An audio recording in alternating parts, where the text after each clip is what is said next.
الأولى بسم الله والتانية بسم الله والتالتة رقيتك بألف لا حول ولا قوة. رقيتك بالكزبرة دايما منصورة وعدوك ورا. رقيتك بالجاوي من كل دحلاب ومخاوي. رقيتك. كفاية كفاية كده يا هنومة. لسه يا ست الستات، كملي رقوتك عشان تجيب بفايدتها. تعبت طهقت ودخان البخور حماني. دستور يا سيادي، سامحوها دي ما تعرفش يا سيادي.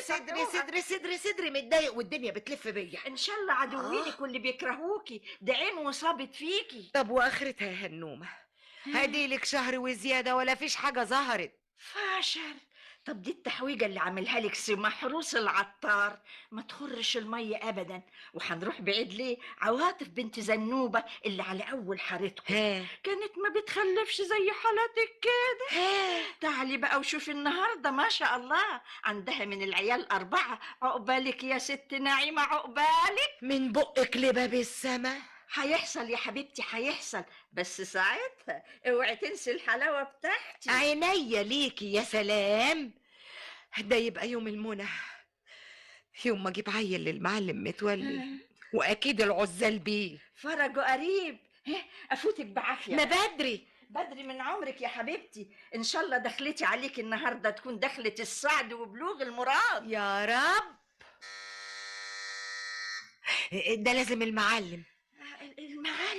الله، ومالك اتخدتي كده ليه؟ ده حتى بيحبك قوي. معلش سماح يا ست الستات، تصبحي على خير. يهو. طيب يا اختي وانت من اهله هقول ايه؟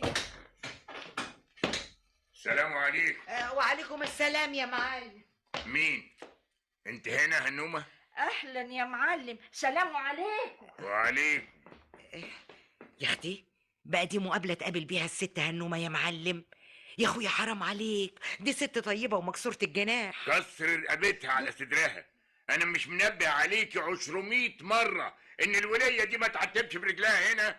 عجايب، واحدة وجاية تطل عليا قافل الباب في وشها يا عيب الشوم. احنا هنلف وندور على بعض يا نعيمة. انت فاهمة وانا فاهم، وخلي الطبق مستور. سيبك بقى من الكلام الفارغ اللي بتعمليه ده. الارزاق بيد الله سبحانه وتعالى، وحكاية الخلفة دي مش بكيفنا. الله، مش من حق اقلق على روحي ولا ايه؟ طب دي الناس كلها كلت وش بقالنا اكتر من 10 سنين ولسه ربنا ما عوضش علينا. ادي احنا بنروح للحكمة